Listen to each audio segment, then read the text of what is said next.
Okay. Okay. I just picked up my bike and we are gonna go talk about. Okay. Welcome back. Today, let's clear this road first. Okay, everyone, welcome back today. Shit. Okay, everyone, welcome back to Knifey Z here. Today I'm gonna just do a quick one because I'm on the way home on my home commute. Oh, damn, that guy is fast. You can see now that I'm riding a Super 4, the Honda CB 400 SF, but this is the Spec 2 and it's the one with VTEC.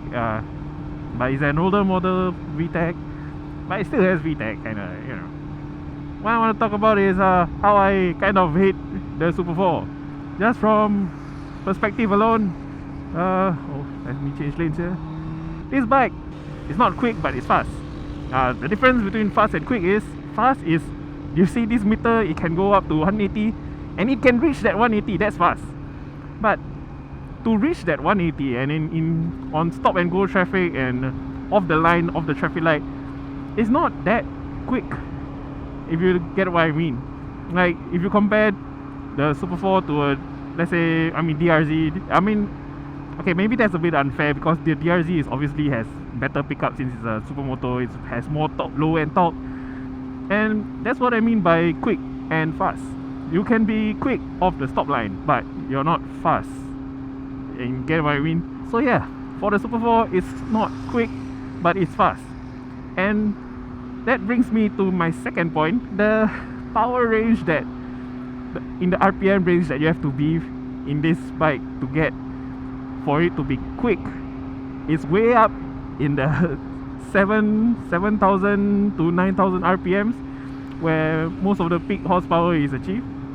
And when you reach that certain RPM, you know what happens when you're on a Super 4. The VTEC opens up, and whenever the VTEC opens up, and especially if you have a aftermarket pipe like a Yoshi or Blue Flame, it gets pretty loud, and that is not really a good thing for some people.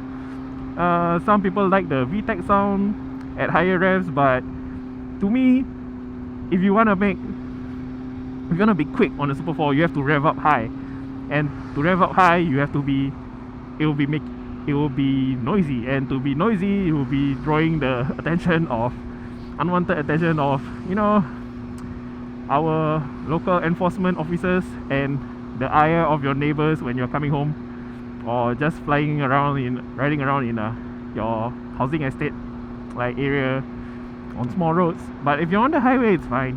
To make that much power out of this bike, you have to rev it up high. So that is kind of a good and a bad. The good is you still get that power, but the bad is that you get that power at very high RPM, and that is not very fuel efficient. Which brings me to my third point. Point number three, fuel efficiency. Yes, I know I got a Super 4.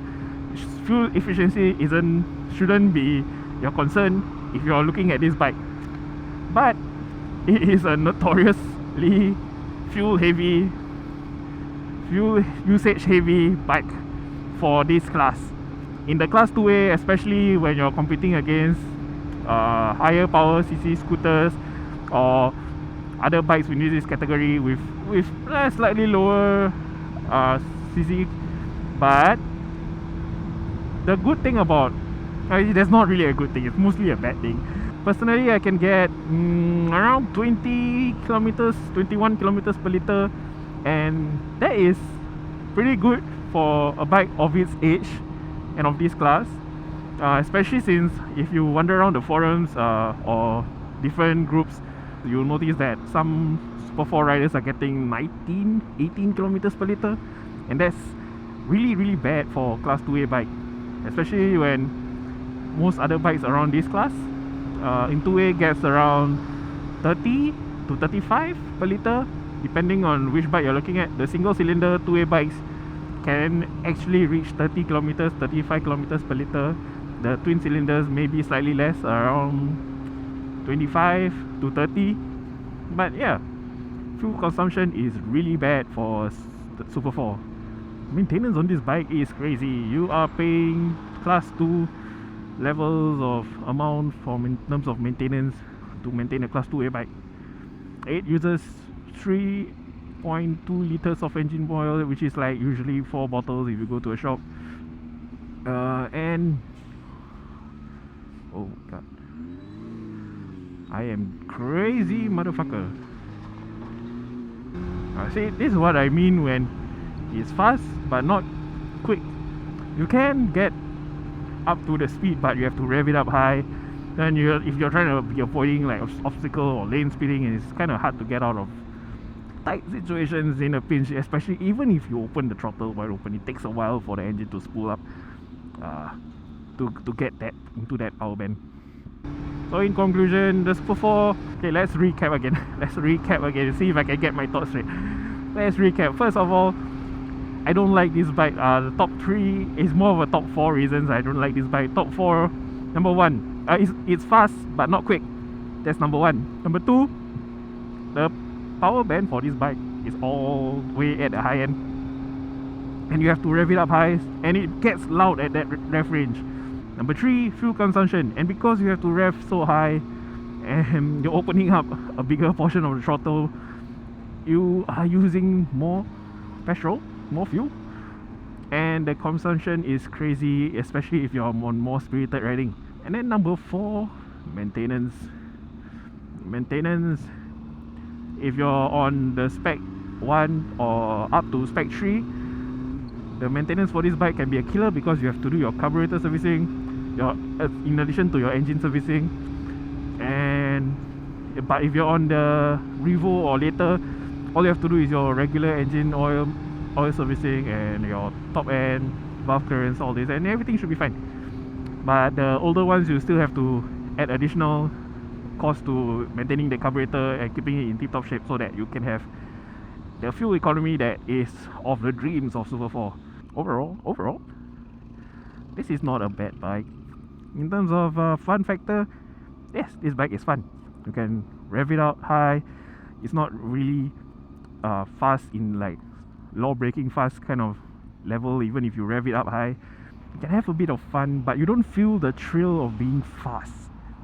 You don't feel the thrill of being quick, not fast. You can feel fast, especially if you're the kind that does highway pulls and you're like all the way up in the revs, and then you're at like maybe 140, 160 on the north-south highway.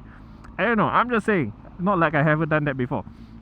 There is that fun factor for being fast, but when you're in Singapore's kind of traffic, this kind of situation, being quick is more of a priority in terms of being fast. You want to get from stoplight to stoplight, or you want to escape sticky situations when you're lane splitting.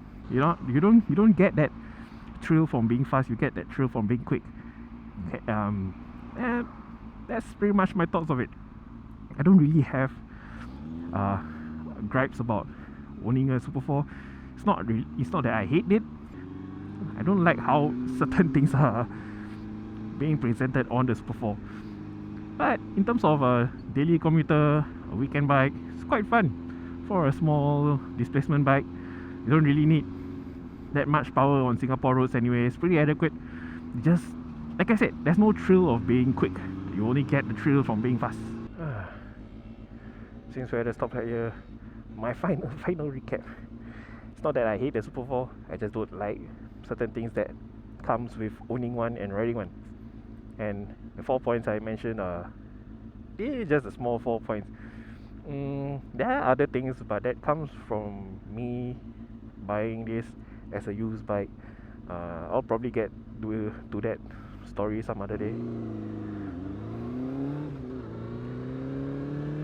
And so, until the next time, this is Knife Easy signing off. Bye guys.